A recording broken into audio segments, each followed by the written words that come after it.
Assalamu alaikum muhtaram televizor ko'ruvchilar, ko'rayotganinglar Erkin Osiyo radiosi to'g'ri televiziyasining haftalik xabarlar programmasi. Mazkur programmamizda bir hafta jarayonida radiomizda berilgan bir qism muhim xabarlarni eslatib o'tamiz. Men Erkin. Men Gulchehra.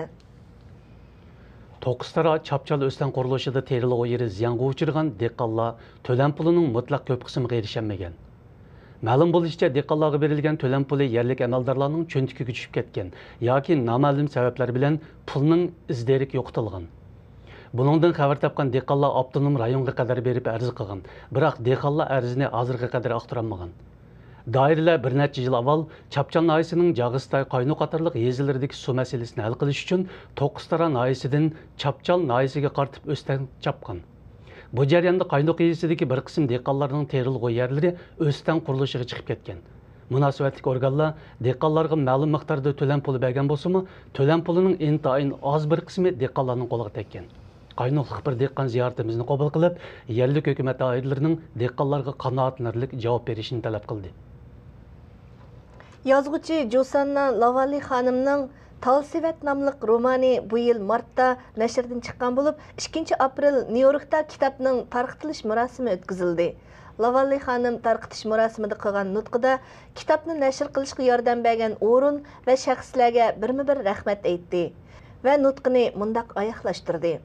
Kitabım Uyg'ur xalqiga va ularning asrlardan buyon yashab kelgan ona zaminda hamon bir kuni hur yashash irodasiga bag'ishlandi.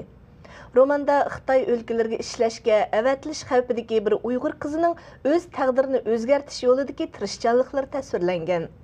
Murosimga qatnashgan mehmonlar Uyg'urlar haqida shundoq bir kitob yozilganligidan mamnun ekanligini bildirishdi.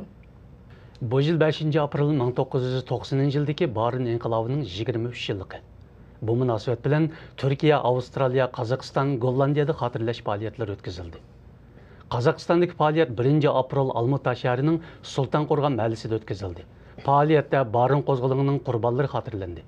Faoliyatga Almuta shahri va uning atrofidagi rayonlardan kelgan vakillar qatnashdi. Uningdan boshqa 30 mart shanba kuni Gollandiyada yashayotgan bir qism Uyg'urlar Yevropa Sharqi Turkiston ma'rif jamiyatida jam bo'lib, Barin inqilobini xotirlagan. Növbətdə Nyu-Yorkdakı Rubin Güzel Sənət Muzeyida Uyğurlarning mazar mashayihlariga oid foto surat ko'rgazmasi ochilmoqda. Bu ko'rgazma Nyu-Yorkda yashaydigan fotograf Lisa Rus Uyg'ur rayonidagi tarixiy va hozirgi ziyoratgohlardan tartib kelgan foto suratlar asosida ochilgan.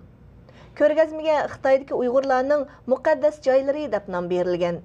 Ko'rgazmaga berilgan qisqacha tushuntirishda Uyg'ur elining 1949-yildan buyon Xitoyning kontrolligiga o'tganligi, bu rayonda zo'r miqdorda tabiiy gaz, neft va madan boyliklari borligi ko'rsatilgan. Ko'rgazma bu yil 7-oyning 8-kunigacha ochildi ekan. Shvetsiya va Fransiya musulmonlarining bu yillik yig'inida Uyg'ur vakillariga o'rin berildi. Bu yil 31 martdan 1 aprelgacha Parijda chaqirilgan Fransiya musulmonlarining 33-navbatlik yig'ilishida tunji qitim Uyg'ur vakillarining ovozi yangragan. Doktor Abdulla Alimning arab tilida so'zlagan Uyg'urlar haqidagi nutqi ham Shvetsiya Uyg'ur ma'rif uyushmasining mazkur yig'in uchun maxsus tayyorlagan qisqa filmi yig'in ahli orasida kuchli ta'sir qo'zg'agan. Uyg'urlar 29 mart Shvetsiyada o'tkazilgan Shvetsiya musulmon jamiyatlarining bu yillik muhokama munbiriga taklif qilingan edi.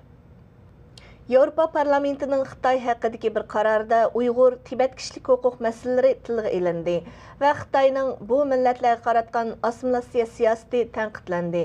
Mazkur masala Yevropa parlamenti 3-oyning 14-kuni ma'qullagan Yevropa birligi bilan Xitoy o'rtasidagi munosabatlarga oid qarorda o'tirib qo'yildi. Qarorning 30-moddasida Xitoyning atalmış Мәңгүлік әмінлік nomida Uyg'ur va Tibetlarning madaniyatini vayron qilayotganligi tanqidlangan. Muhtaram televizor ko'ruvchilar, yuqorida Erkin Osiyo radiosi to'g'ri televiziyasining haftalik xabarlar programmasini ko'rdinglar. Kelar hafta ko'rishguncha omon bo'lgaysizlar. Xayr xo'sh. Xayr xo'sh.